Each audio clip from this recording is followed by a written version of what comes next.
Hey, Shabbat Shalom, everybody. Welcome back to Wisdom and Torah. In this week's Torah portion, Vayera, which is Genesis chapter 18 through chapters 22, verse 24. Now, we're going to continue on with bringing you the Torah portions for an hour and trying to focus mainly this year just on the topic and concept of honor and shame. We've been talking a lot about this lately on Facebook, on the website. Ryan's got some teachings out on this. I did a short teaching on this a few months back called Death and Dishonor, which I'm going to redo in light of all this information that we're learning. And the reason that we've chosen to go this route this year is because the topic of honor and shame is an area that, just like everything we've done with the ancient Near East, is we have yet to unravel this particular concept and realizing just how enormous it really is, and it's embedded everywhere in Scripture, just like everything else that we've been studying for the last almost 3 years now. So this topic is going to, hopefully, after this year, enlighten all of us to better recognize the honor of Yah and what He is doing amongst His people all throughout history and on the earth. You have to keep in mind that there are two of the major themes. There's many themes and backdrops to Scripture. We know this. But two of the major ones is, number one, justice and righteousness. We've already been talking about this. We focused a lot of this in the yeshiva, and we still are going through Weinfeld's book on this topic alone. Remember that Yah is trying to establish His authority in the eyes of all creation, because the people surrounding Israel, surrounding even when Abraham, Isaac, and Jacob were on the earth, all the nations surrounding them all had this belief that there was a king that maintained true justice and righteousness. They believed that their gods and their deities were the ones that upheld these principles. Well, we know from the fact that these are just human kings and that the majority of the time they didn't do this. Okay?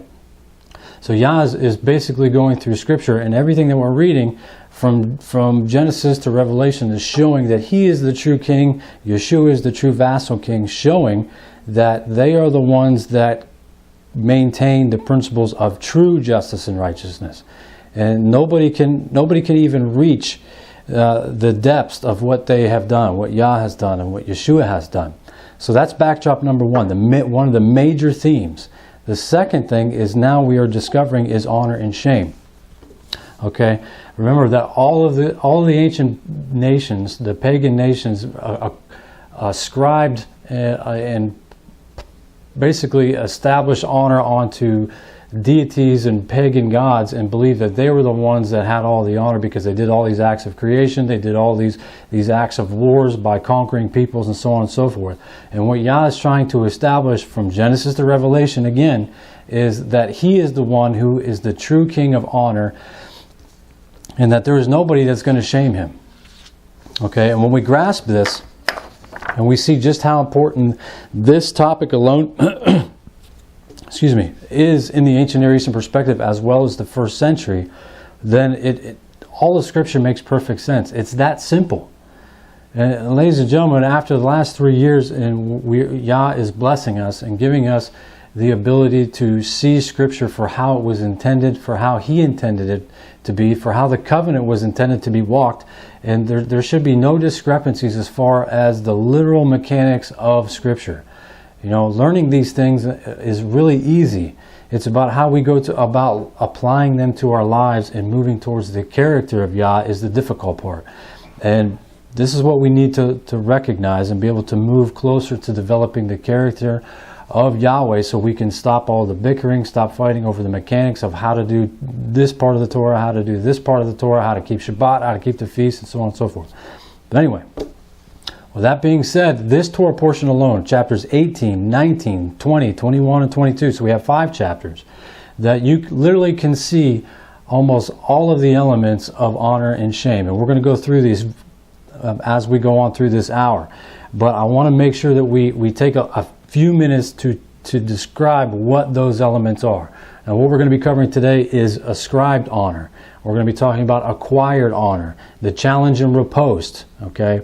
And a new element that I'm just now learning about this week is the maintaining of honor by means of the oath that Yah takes and that we take.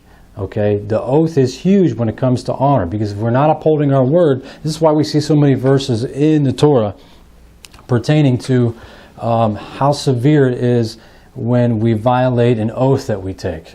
Okay, so this is extremely important. Now, I want to give you a few brief definitions so that way when we start reading through the chapters, 18, 19, and 20, 21, and 22, I'm going to give you the verses that show these particular areas, because in this Torah portion alone, we can find all of these. And it really is amazing, because now, once we recognize these elements of honor and shame, then you will see it everywhere. The first century writings all make sense. So, ascribed honor. What is ascribed honor? Ascribed honor is the social claim to status of a person attributed to him by birth or genealogy. Okay, this is the very beginning of someone's honor. You and I are ascribed a certain amount of honor by means of the family or the lineage in which we are born into. Okay, this goes back to Abraham. This goes back to Isaac and Jacob and so on and so forth.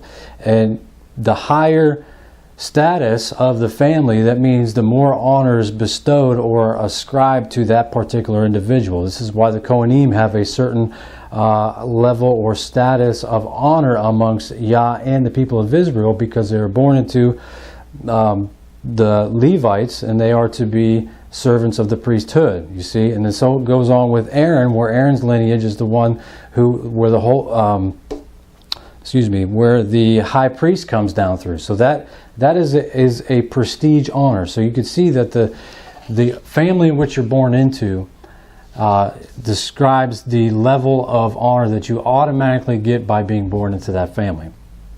Normally such honor is already received at birth and derives mostly from lineage. Since kingship was the most important institution in antiquity, birth into a noble family immediately meant ascribed worth in the eyes of the family's peers. Now, I'm taking this particular definition, and we're elaborating on it. It's from an article that is called Guarding the Parents' Honor, dealing with Deuteronomy 21, verses 18 through 21, and the son that is rebellious. And we talked a little bit about this in the Torah portion that I did for that particular chapter.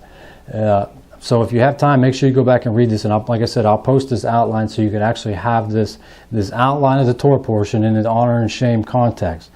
Okay? So a person's lineage becomes their starting point of honor.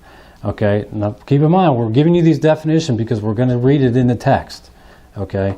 Therefore, it is quite understandable why the ancients referred to themselves always as son of. So we always see that they're talking about the sons are son of this person, son of that person.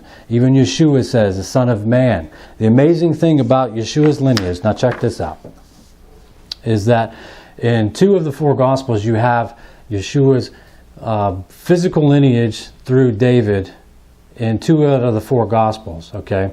And then when you get to John, it appears that there's no lineage there also, but there really is hidden in the very beginning of the text. And we're going to cover this later on in the John teaching that we're going to do. But the beginning chapters of John shows that his lineage is much greater and elevates him to the status of the kingdom.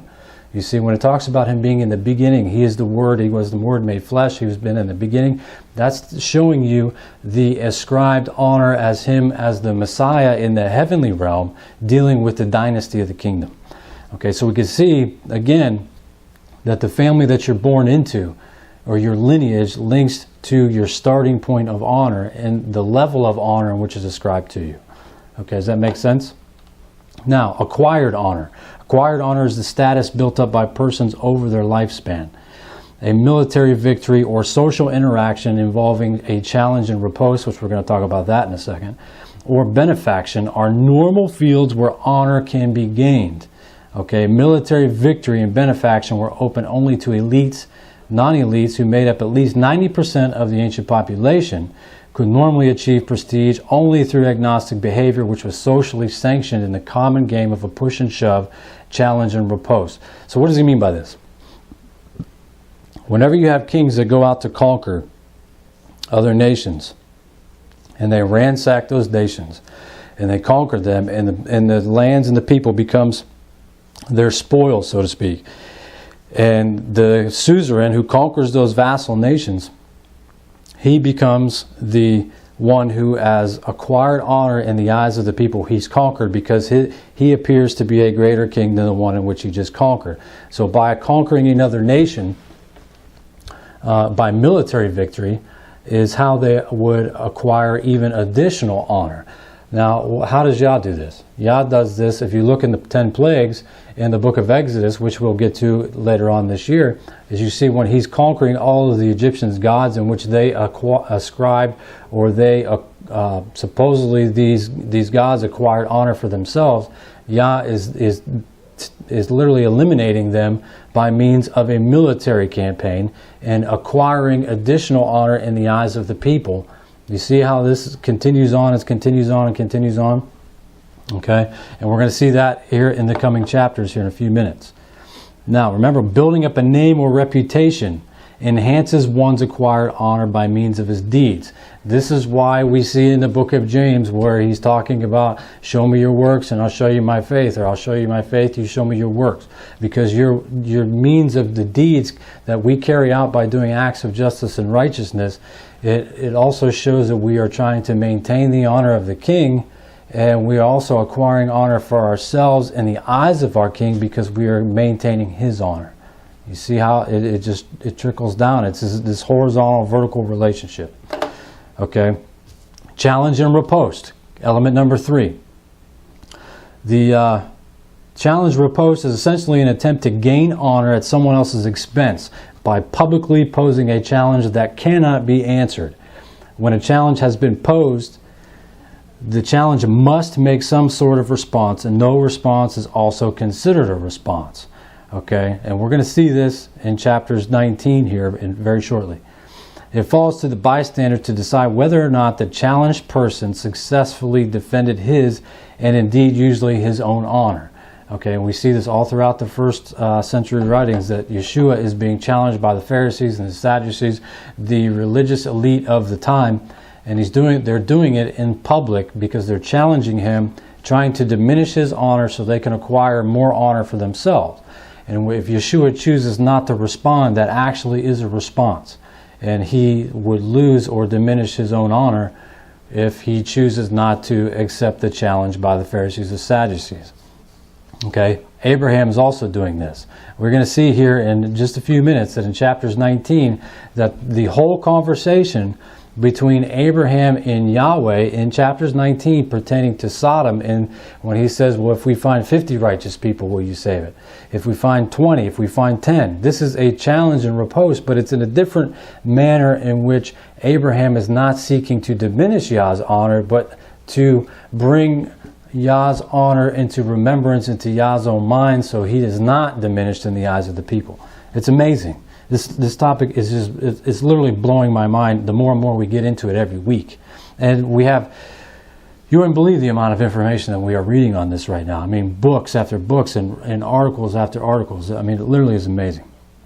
So we've got to remember that the riposte or response must be held to the integrity of truth and action. It isn't just saying that we're going to do, or if somebody would challenge you in a means of your honor, it has to be backed up by actions. This is why the Hebrew lifestyle is not one of just mere words or a Greek mindset, because everything is based off of our actions and maintaining the lifestyle that Yah calls us to have. So we merely can't have a riposte or accept a challenge and give a response in means of honor and then not back it up by what we do. Okay, it doesn't work that way. Unfortunately, down through the centuries, since this culture shame mentality, that's the way it's gone, is nothing is backed up by words or actions anymore. Okay. Now, the new area that I'm coming to learn more about just this week is, like I said earlier, is maintaining the integrity of honor by means of an oath. Okay. Now, this is a quote from a small excerpt of a book that we have by a gentleman. I think it's a gentleman. His name is Julian Pitt Rivers. And he goes on to say this, that a man of honor may not lie to someone whom he is not prepared to affront. For to deceive a person intentionally is to humiliate him. And this amounts to an insult to which the norms of the community define the modes of honorable response. Given the ambiguity of the interpretation of his action, the person thus offended is entitled to interpret the lie as an act of cowardice and to declare the liar dishonored by it. The mentita therefore represents a counter insult which demands of the person accused as a liar that he demonstrate by his response that he did in fact intend to affront, under pain of being proved otherwise a coward. Yet if he responds to the challenge, he is not dishonored, for it is not dishonoring to affront another man. So if we're challenging somebody in love that somebody is basically discrediting the honor of Scripture or the honor of our King or the honor of Yeshua, and we publicly challenge them in a way in which we are just trying to carry out a conversation with them and not to public humiliate them. This seems to be the norm in the first century and beyond that. Okay. Where was I? He is only dishonored as a liar if he fails to do so. Hence the importance of the oath in relation to honor. It commits the honor of the swearer just as crossed fingers liberate it and aims to eliminate the ambiguity to his true intentions. So what I'm coming to find out, and if I understand what this is saying about crossing fingers, this is where this whole crossing fingers thing came from.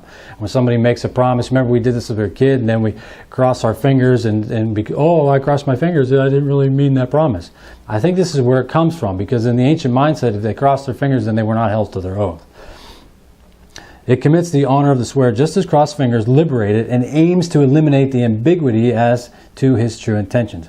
By invoking that which is sacred to him, his God, the bones of saints, his loyalty to his sovereign, the health of his mother, or simply his own honor, he activates an implicit curse against himself and eventually of his failure to implement his oath, or at least he assures the public opinion is entitled to judge him dishonor.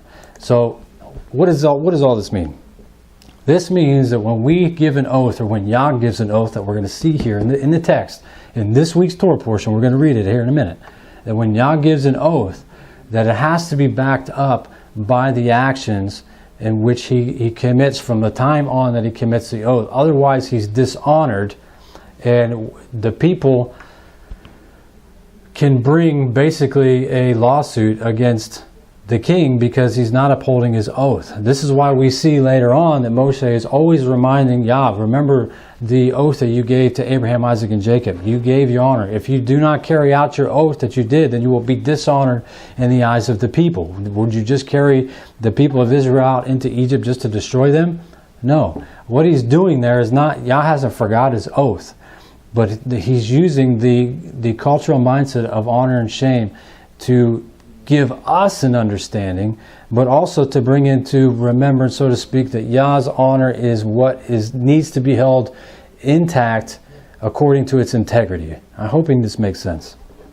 Okay, so now we can see that the severity of swearing the oath in terms of honor, when Yah swears it, as we're going to see in chapters 22, but now how much more so, guys, is the oath that you and I have taken and that Christianity has taken every time we went up to the altar when we first became believers in Messiah, saying that yes, we believe he is the Son. We believe that Yah raised him from the dead and that we are saved.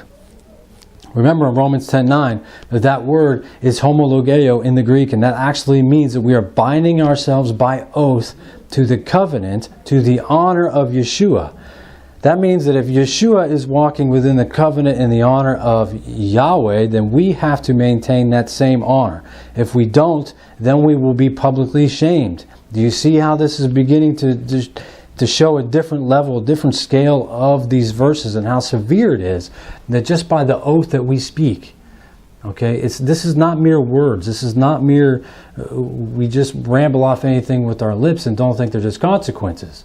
If we are not maintaining the honor of the king, then we are not upholding our oath. That means that we are shamed and we are dishonoring the king in the eyes of the people. This is why it is so important now.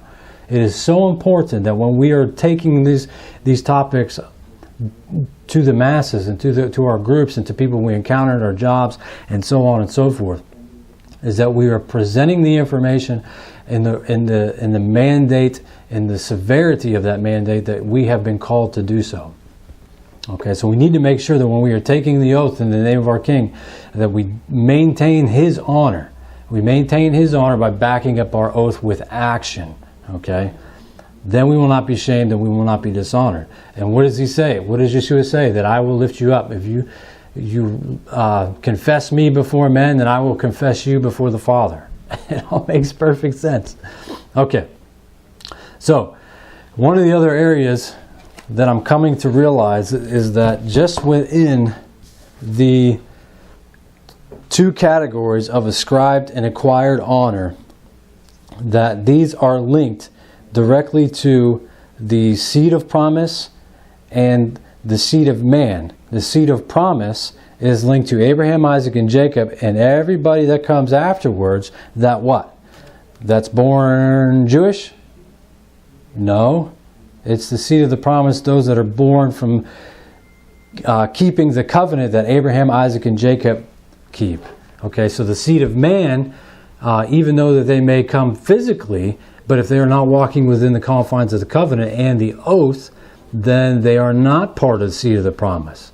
Okay, they're part of the seed of man. And we could trace actually the seed of man from last week's Torah portion, from Ishmael all the way down to where we get to where we are today.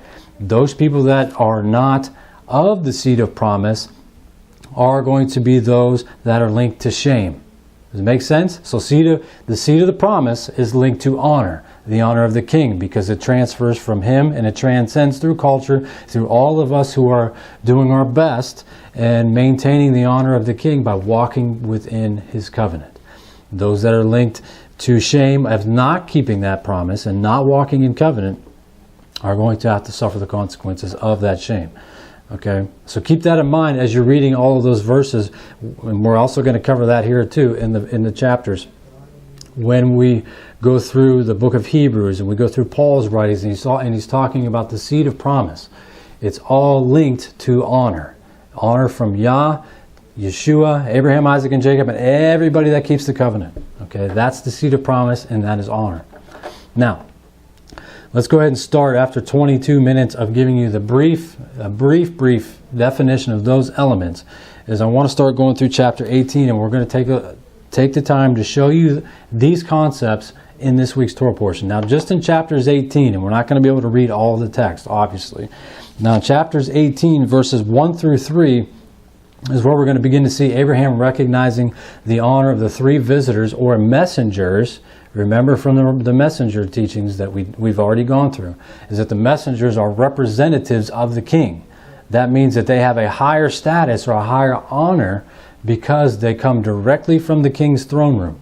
Okay, so we see that the honor of the three visitors / messengers, and bowing down to them and recognizing their authority as having the honor transferred or transcending, however you want to say it, from Yah to them.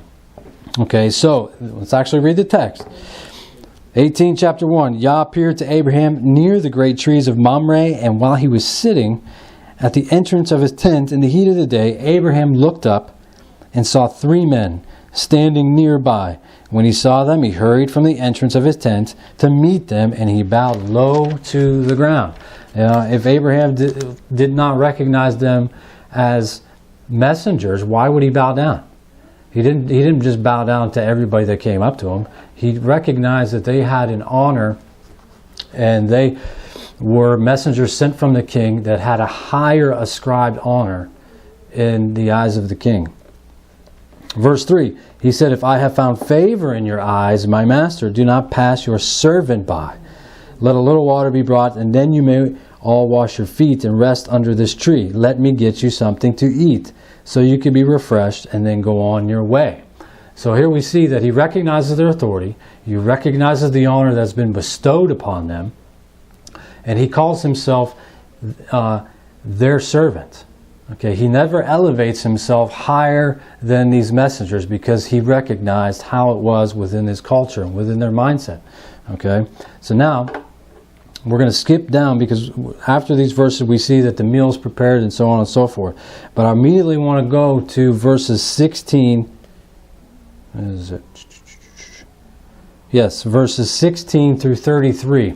Now this is where we're going to begin to see the challenge and riposte element of honor and shame between Abraham and Yahweh. Okay, and remember what I said, that he's not attempting to steal Yah's honor for himself, or he's challenging him in a manner in which he wants to elevate himself, he's doing it by recognizing his place and wanting to spread the honor of Yah throughout the generations. Okay, he's bringing it into remembrance, or seeing that if Yah does these acts of justice and righteousness, then his honor will be grown even greater throughout the generations in the eyes of the people. So let's read the verses. Okay. Now it says, when the men go up to leave, they looked down towards Sodom, and Abraham walked along them to see them on their way. Then Yah said, shall I hide from Abraham what I am about to do? Abraham will surely become a great and powerful nation, and all the nations of the earth on earth will be blessed through him. Right there you see the seed of promise. The seed of promise, what did we say? It amounts to honor. Honor from the king. If they are not blessed through him, and he doesn't maintain the honor of the king, then they cannot be the seed of promise. They are the seed of man, which in my mind, it amounts to shame. Okay? It amounts to our honor being dishonored and discredited. For he says, I have chosen him, so that he will direct his children and his household after him to keep the way of Yah, to do what is right and to do what is just. We know this is the first instance of justice and righteousness found in the Torah. Okay, it's linked to him maintaining the honor. You see how it's backed by action. Can't have honor without the action. So that Yah will bring about for Abraham what he has promised him.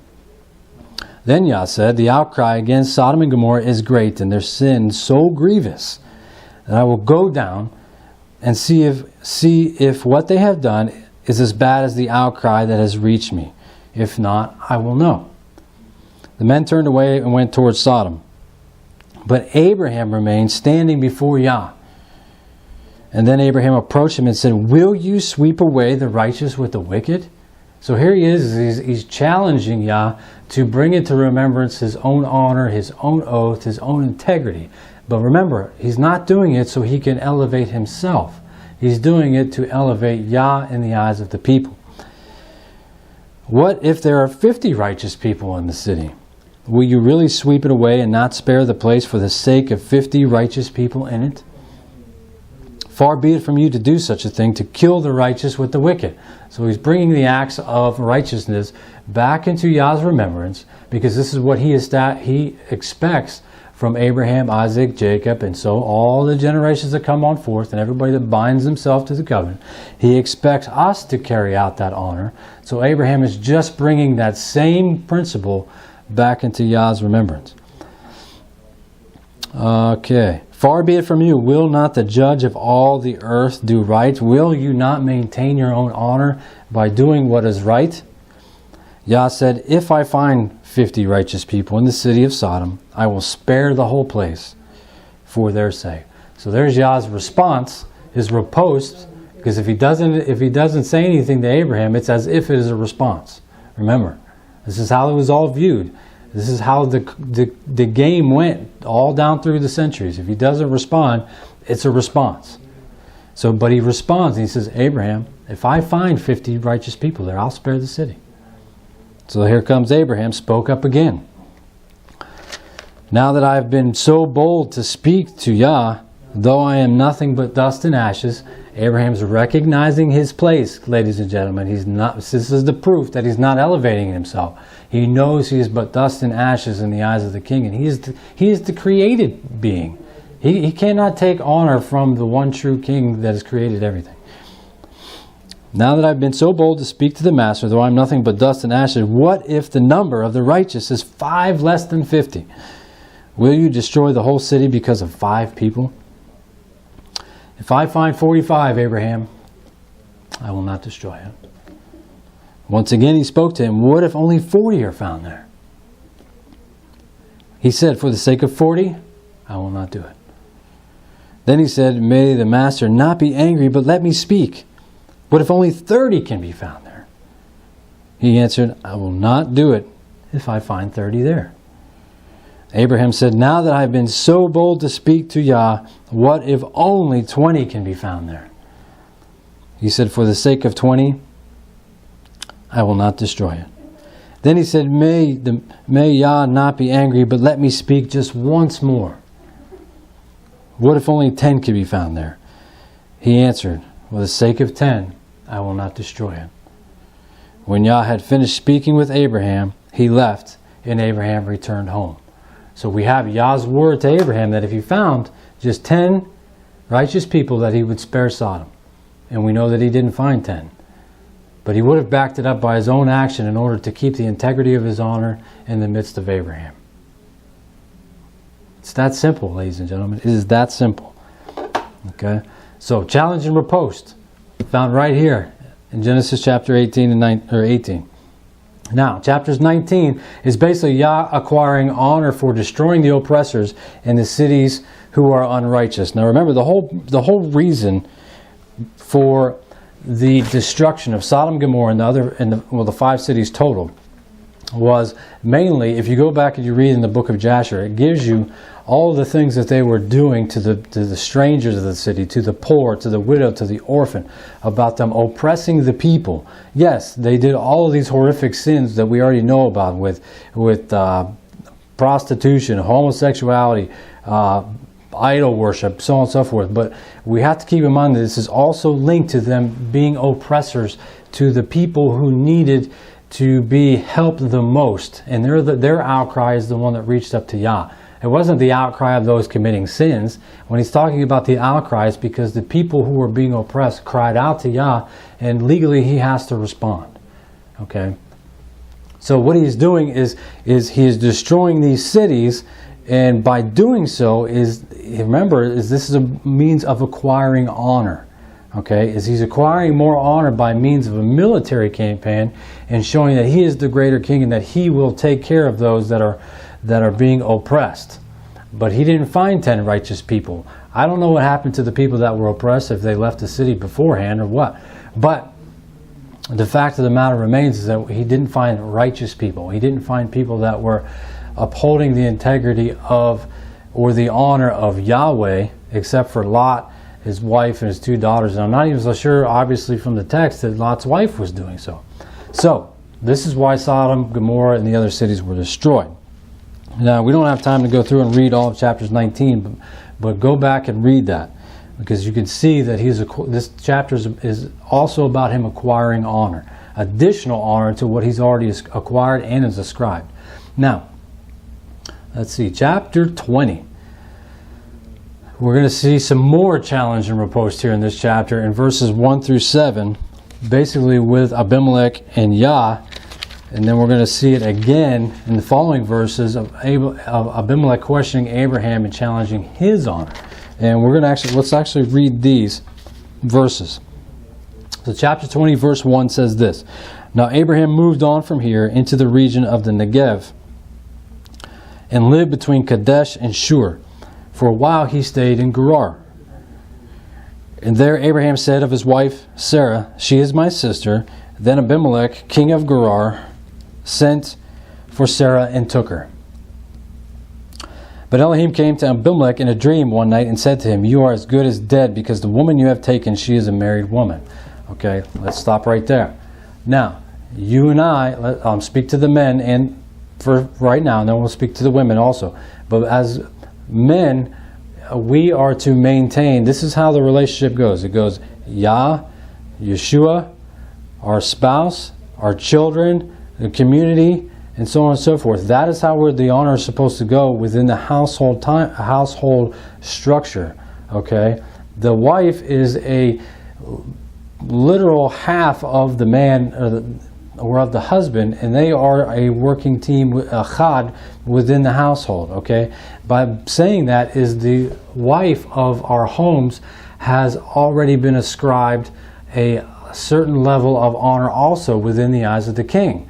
Okay, so this is what's happening here, is she has honor because she is married to Abraham, and here it is, Abimelech is taking her, not recognizing that for whatever purpose, that she is married to Abraham. So therefore he is dishonoring not only Yah, but he's dishonoring Abraham, and he's also dishonoring Sarah in the midst of Abraham's people. And we're going to see that here in this chapter too. I hope that makes sense. But where do we leave off? Verse 3, but Elohim came to Abimelech in a dream one night and said to him, you are as good as dead because of the woman you have taken. She is a married woman. Now, that's what I was going to say. The whole reason that he says is he says for Sarah to say that she is his sister is the best of my understanding at this point. What we've come to read is by means of the sister-wife motif that was in the ancient Near East, that if there was a sister or a half-sister, so to speak, that became the wife, is that actually elevated her into a higher status. And I think somehow it's linked to a king sister-wife motif, and I'm not for sure, but there's something here that we're not recognizing. We always seem to not really understand what's going on with the whole wife-sister thing, but I think it is a matter of if she has an elevated status when it comes to being in other lands. If he says that she's my sister, and then the king won't kill him just to take her because it was just his wife. So there's some type of higher honor, I think, that there is attached to this. And I have to do a little bit more research on that. But anyway. So now Abimelech had not gone near her. So he said, so here he is. He's challenging Yah because Yah has come to him and said, you are as good as dead because of the woman you have taken. She is married. And he says, Master, will you destroy an innocent man? So obviously Abimelech has heard of the integrity, of the honor, of the true righteousness of Yahweh over the course of however long this has been. Otherwise, how could he say, will you destroy an innocent nation? So see, already we're past Sodom, Gomorrah, and the other cities being destroyed, and that news has already traveled, and they know that Yah is the one who's done it. Okay? Did he not say to me, she is my sister? And didn't she also say, he is my brother? I have done this with a clear conscience and clean hands. So it seems like that Abimelech is attempting to shame Abraham and Sarah because, they said this and they said this. Then Elohim said to him in a dream, yes, I know you did this with a clear conscience, and so I have kept you from sinning against me. That is why I did not let you touch her. Now return the man's wife, for he is a prophet, and he will pray for you, and you will live. But if you do not return her, you may be sure that you and all yours will die. So here Yah tells Abimelech in the dream, I know that you did this. I know you haven't touched her, but I'm telling you right now, you need to give her back, or else you're as good as dead. And he's going to maintain his own honor by saying what he says here and giving him pretty much, he's going to back up his words with action. Okay, so then we see after that, then Abimelech called Abraham and said, what have you done to us? Now this is where Abimelech is challenging the honor of Abraham because of what Abraham has done. Okay. How have I wronged you that you have brought such great guilt upon me and my kingdom? You have done things to me that should not be done. And Abimelech asked Abraham, what was your reason for doing this? So Abraham replied, and see, if Abraham doesn't reply, that's an actual response, remember? So he would be agreeing that Abraham brought this on him just to bring guilt upon an innocent nation.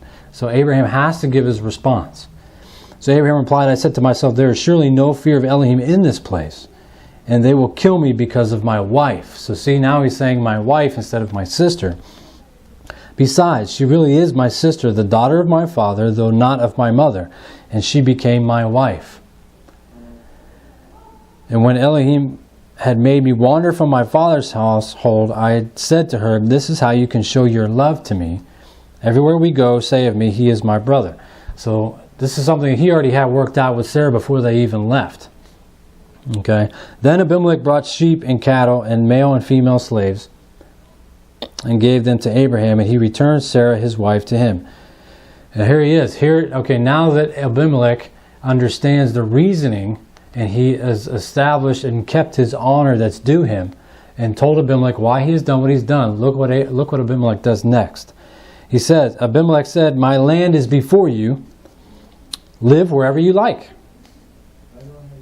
Now check this out. Now he's going to elevate the status of Sarah back in the eyes of the people not only of his land, but also in the family and the clan of Abraham that is there. So he's vindicating Sarah in the restoration of her honor in the midst of the people, where he says in verse 16, to Sarah he said, I am giving your brother 1,000 shekels of silver. This is to cover the offense against you before all who are with you. You are completely vindicated. Her honor is no longer shameful or diminished. She has kept the honor which she had at the time she came into this whole situation.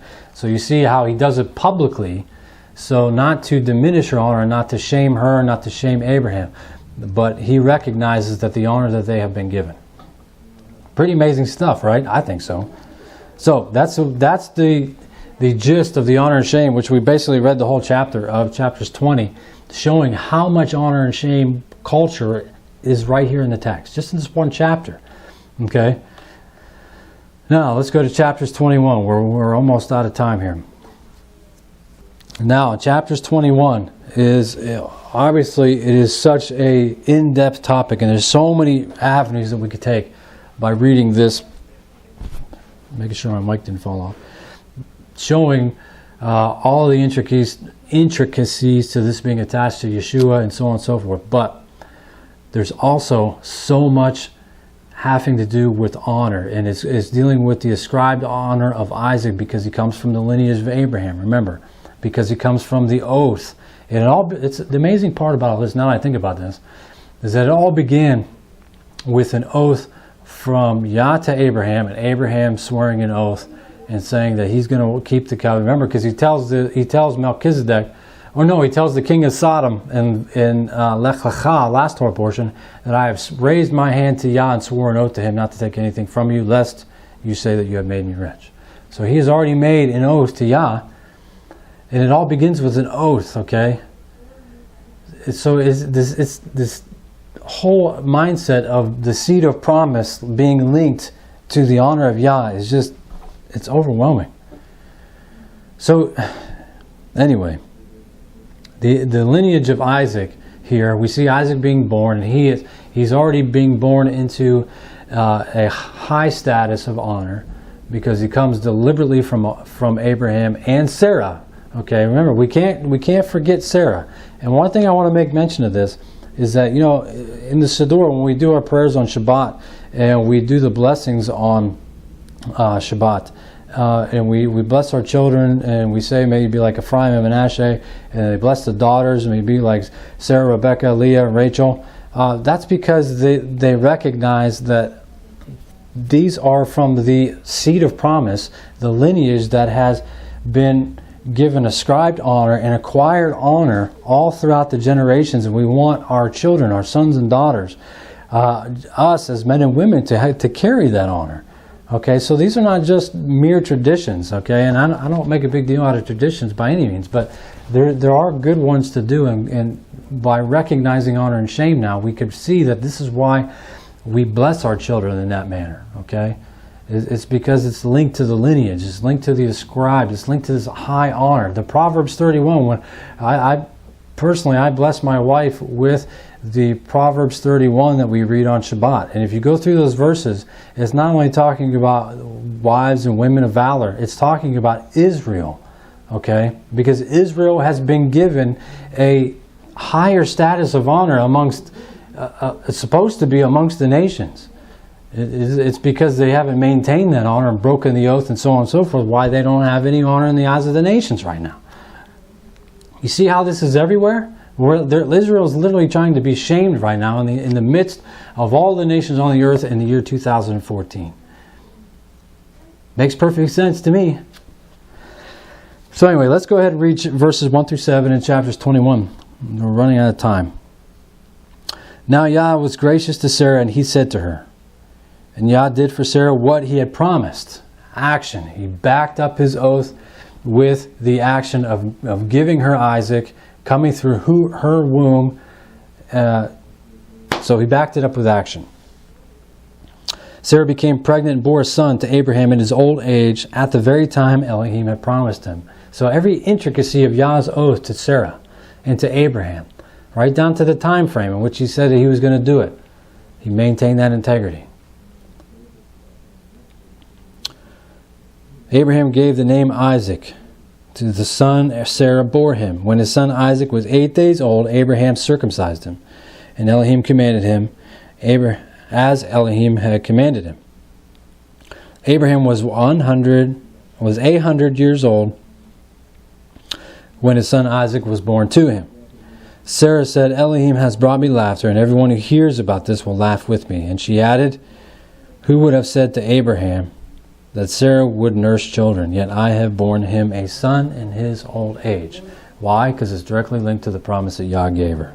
Okay, now verses 8 of 21, we're going to talk real briefly about the seed of man that is linked to shame, not necessarily because of, well, let's go through the text and I'll explain. We're talking about Hagar and Ishmael being sent away. Remember, Yah still maintains honor and integrity by giving promises to Hagar and Ishmael that Ishmael will grow up to be a prince of these many nations and so on and so forth. But we all know how that turns out. We all know how Ishmael turned out, how his descendants turned out, and how it all trickles down to where we are today. Okay?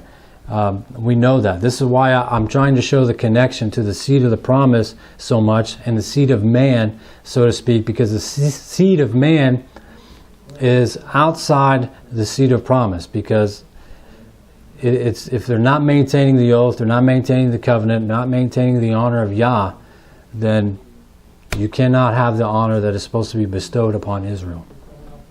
So verse 8, chapter 21, the child grew and was weaned, and on the day Isaac Isaac was weaned. That's a lot of weaned in one sentence.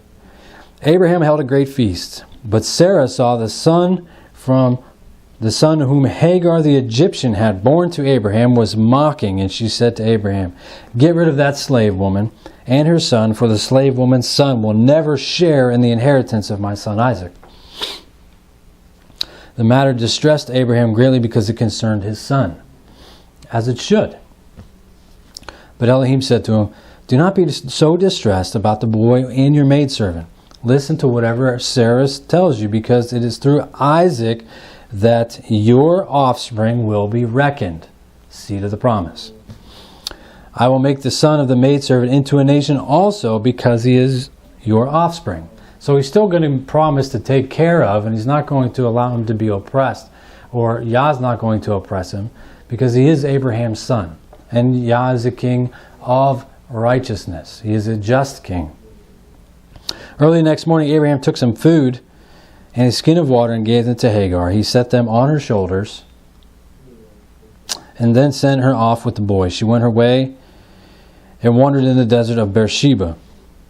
When the water in the skin was gone, she put the boy under the bushes. Then she went off and sat down nearby, about a bow shot away, for she thought, I cannot watch the boy die. And as she sat there nearby, she began to sob. Elohim heard the boy crying. The angel of Elohim called to Hagar from heaven and said to her, what is the matter, Hagar? Do not be afraid. Elohim has heard the boy crying as he lies there. Lift the boy up and take him by the hand, for I will make him into a great nation. Then Elohim opened her eyes, and she saw a well of water. So she went and filled the skin with water and gave the boy a drink. Verse 20, Elohim was with the boy as he grew up. He lived in the desert and became an archer. While he was living in the desert of Paran, his mother got a wife for him in Egypt. And then that's when stuff started trickling downhill. So, we could basically see there how the seed of man is not the seed of promise pertaining to Hagar and Ishmael. Okay? Now we got about 10 minutes left, and I want to make sure that we go through chapters 22, because this is basically dealing with the binding of Isaac. Another chapter where we could talk about all of the things that are connected to Yeshua here. But this is also showing that Yah is testing the integrity of Abraham's honor. Okay, in verses 1 through 10. And we're going to see that if Abraham does not maintain the test and the integrity of the honor in which he swore in his own oath to Yah, then he breaks his own promise. Okay? And then we're going to see in verses 12 through 19 of the honor of Yah maintaining his oath to Abraham, because he stops Abraham as we're going to see here in a second. He stops Abraham from sacrificing Isaac because he recognizes that Abraham would have done it. He didn't care. He wanted to maintain his integrity, and he knew that Yah's honor was not going to be diminished by him disobeying.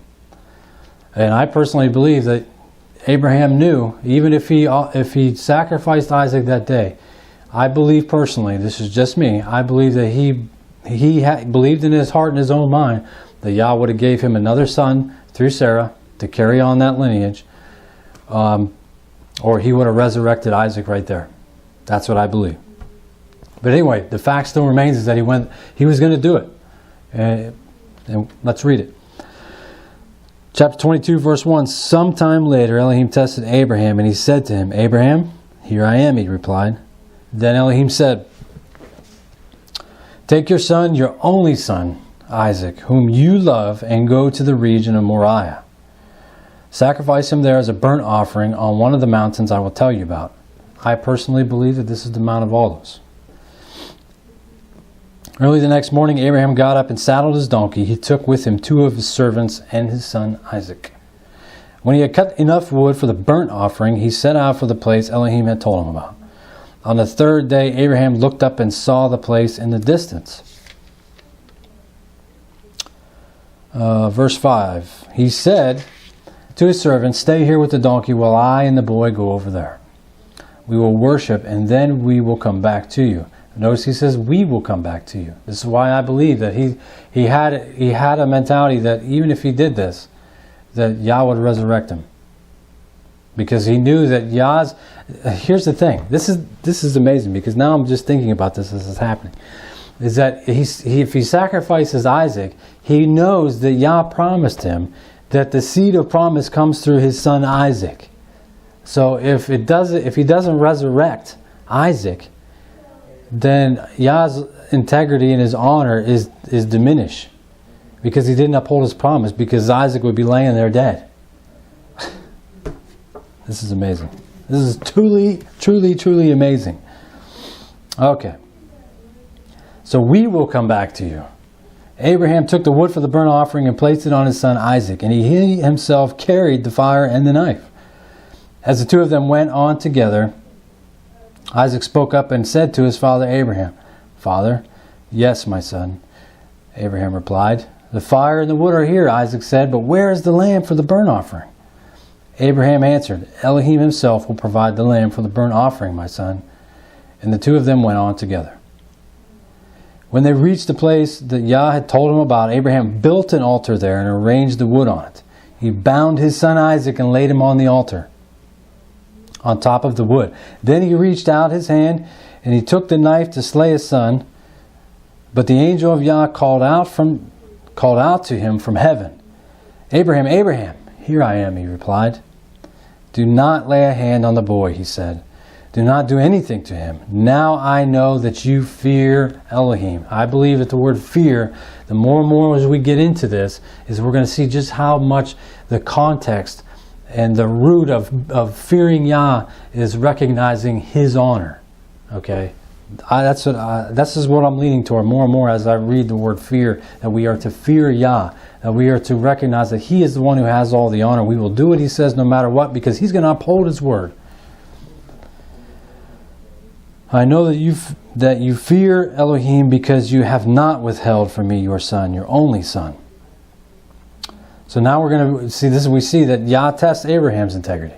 Abraham's integrity, his honor is still intact because he did not relent. Now is when we move into the verses where Yah is going to talk about the oath that he has sworn. And he will maintain his oath all throughout this book, ladies and gentlemen. All throughout it. Including the first century writings. All right. Abraham looked up there in the thicket, and he saw a ram caught by its horns. He went over and took the ram and sacrificed it as the burnt offering instead of his son. So Abraham called that place, Yah will provide. And to this day it is said, on the mountain of Yahweh it will be provided.